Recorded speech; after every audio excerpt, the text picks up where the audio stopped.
خودی کا زیر-نہاد لا الہ۔ السلام علیکم ورحمۃ اللہ وبرکاتہ۔ اللہم صلی علی محمد وعلی آل محمد وعلی اصحاب محمد۔ ابھی چند روز قبل ایک کانفرنس اہل حدیثوں کی طرف سے منعقد کی گئی، جس کے اندر ہشام الہی ظہیر نے ایک روایت بیان کی اور بتایا کہ یہ روایت صحیح بخاری کے اندر موجود ہے اور اس کو علماء بیان نہیں کرتے، اور اس نے بڑے زور و شور سے اس روایت کو بیان کیا۔ جب اس روایت کو یہ شخص بیان کر رہا تھا تو اس نے یہ بھی کہا کہ یہ نبی علیہ السلام کے الفاظ ہیں۔ تو پہلے اس کے الفاظ سن لیجئے کہ اس نے نبی علیہ السلام کے اوپر کیسے جھوٹ بولا، صحیح بخاری کے اوپر کس طریقے سے جھوٹ بولا، اور پھر ہم اس روایت کی اصل حقیقت آپ کے سامنے آشکار کریں گے، تاکہ اہل حدیثوں کو معلوم ہو کہ ان کے ساتھ کتنا گھناؤنا کھیل کھیلا جا رہا ہے۔ جو کام پہلے منکرین حدیث کیا کرتے تھے کہ وہ اپنی مرضی کے مطلب نکالا کرتے تھے احادیث سے، وہ آج علی مرزا کے بغض کے اندر آ کر حدیثوں کے وہ مطلب لوگوں کو بیان کر رہے ہیں، اور علماء کی موجودگی میں بیان کریں، لیکن کسی کے منہ میں ایسی زبان نہیں تھی وہاں اہل حدیثوں کے علماء کی موجودگی میں کہ کوئی اس بندے کی زبان پکڑ سکتا کہ بھائی تو کیا بیان کر رہا ہے اور نبی علیہ السلام کا کیا بیان ہے۔ تو پہلے یہ روایت سن لیجیے ان کے منہ سے، پھر ہم آپ کے سامنے ترجمے لگاتے ہیں انہی کی جماعت کے، تاکہ آپ کو پتہ چلے کہ ترجمہ اصل میں اس روایت کا کیا تھا اور اس کا فہم کیا ہونا چاہیے، اور محدثین نے اس کا فہم کیا لیا۔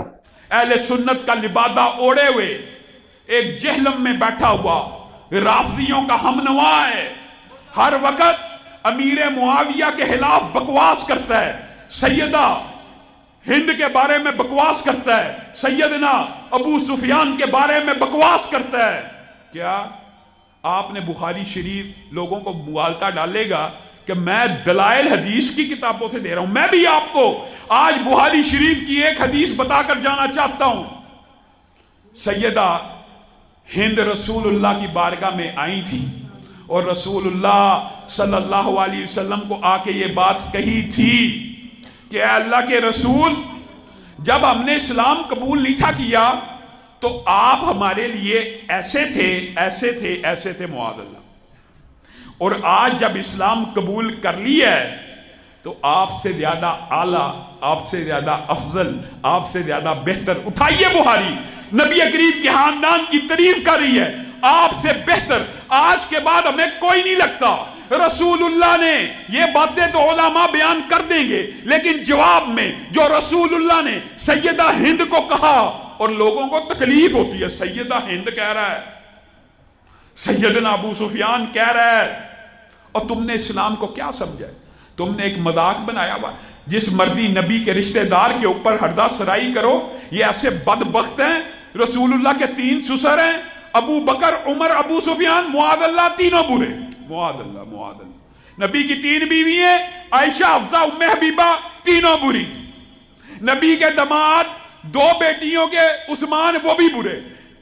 ویسے ان کا دعویٰ یہ ہے کہ ہم نبی کے گھرانے سے بڑا پیار کرتے ہیں، اور معاذ اللہ نبی کا پورا گھرانہ ہی برا ہے، پورے کا پورا خاندان برا آپ کہتے ہو، اور دعویٰ کیا ہے؟ نہیں جی خاندان سے ہمیں بڑا پیار ہے۔ سیدہ ہند کو جو رسول اللہ نے جواب دیا، آج علماء کی ذمہ داری ہے اس جواب کو بھی عوام کو بتلایا جائے۔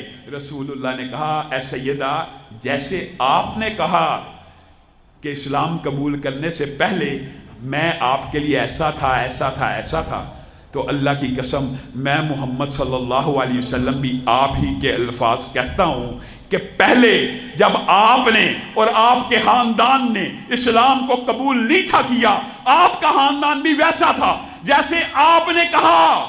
اور پھر اگلی بات کیا کہی؟ یہ رسول اللہ کا فرمان ہے۔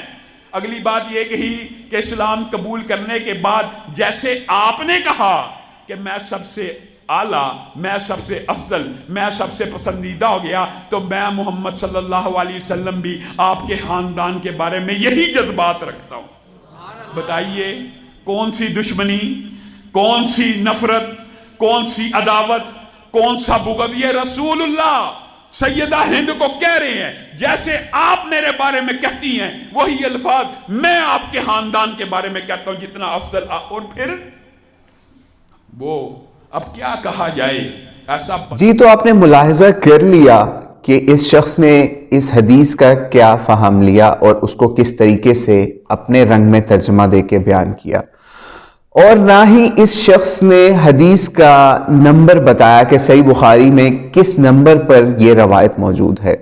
تو ہم آپ کو نمبر پہلے بتا دیتے ہیں، پھر روایت بھی آپ کے سامنے لگا دیتے ہیں۔ جو روایت اس نے بیان کرنے کی کوشش کی اصل میں وہ 3-4 نہیں بلکہ 5-7 مقامات پر مختلف طریقے سے صحیح بخاری کے اندر درج ہوئی۔ اس میں پہلا نمبر ہے 2460 نمبر، 5359 نمبر دوسرا، پھر اس کے بعد 5370، 6641، 7161، 7180 اور 3825 نمبر پر بھی یہ روایت بیان ہوئی۔ اب ہم آپ کے سامنے یہ سب کی روایات کو اگر ہم جمع کریں تو اس میں جو 3825 نمبر روایت ہے وہ اب آپ کی سکرین پہ بھی آ رہی ہوگی۔ آپ اس میں پڑھ لیجئے کہ نبی علیہ الصلوۃ والسلام کا کتنا سا اس میں بیان ہے اور ہند کا کتنا اس میں بیان ہے۔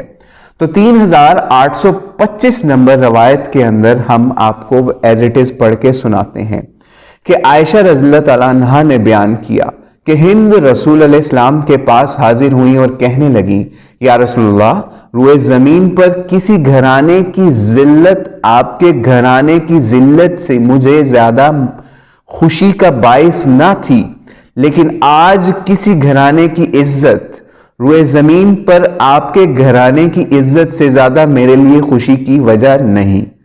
تو اس پہ نبی علیہ الصلوۃ والسلام نے فرمایا اس میں ابھی اور ترقی ہوگی، اس ذات کی قسم جس کے ہاتھ میں میری جان ہے۔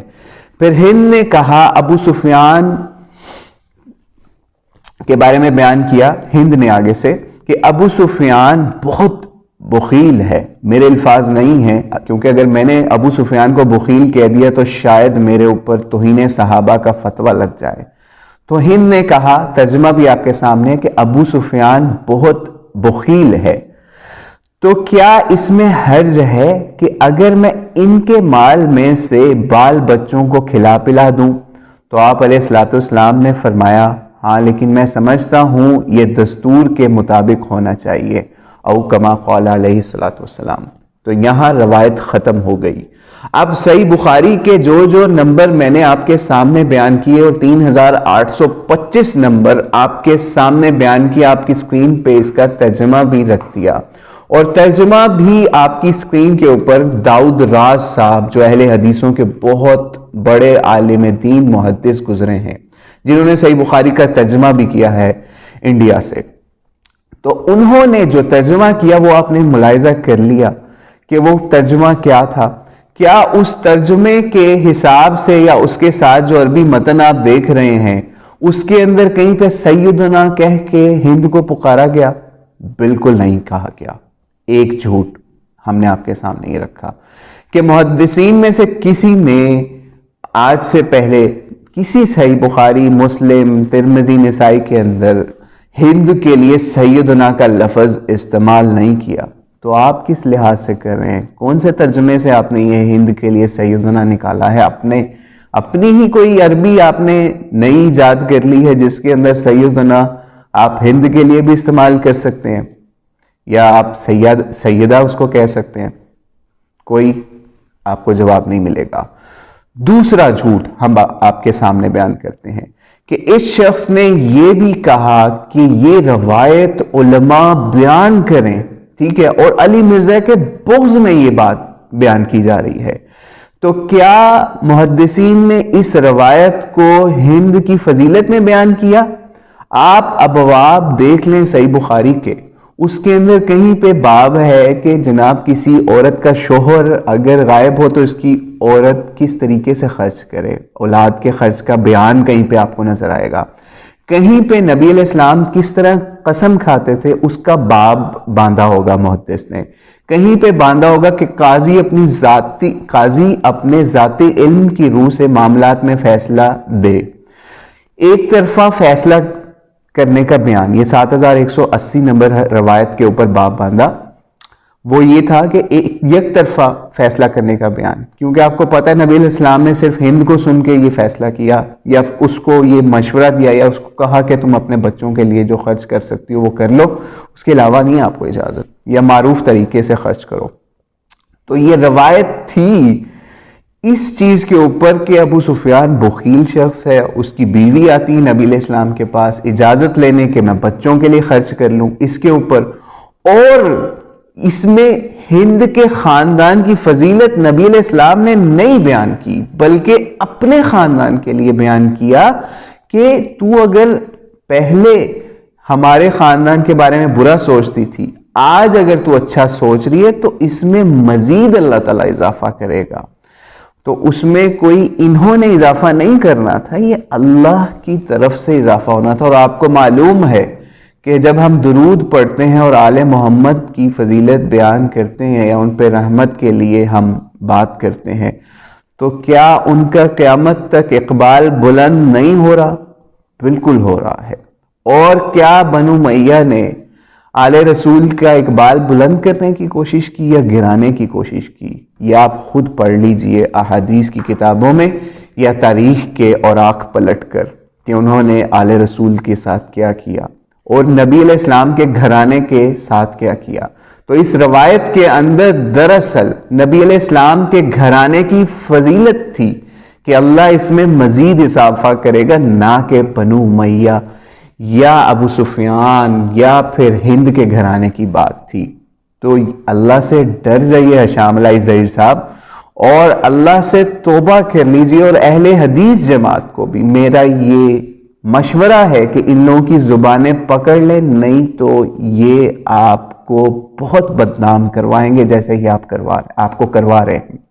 تو اللہ سے دعا ہے اللہ ان کو عقل، فہم اور حکمت عطا کرے، اور حدیث کا وہ فہم لیں جو محدثین نے لیا، نہ کہ یہ علی مرزا کے بغض میں وہ فہم نکالیں جو ان کا اپنا دل کرتا ہے یا ان کو شیطان وہ فہم سجاتا ہے. السلام علیکم ورحمۃ اللہ.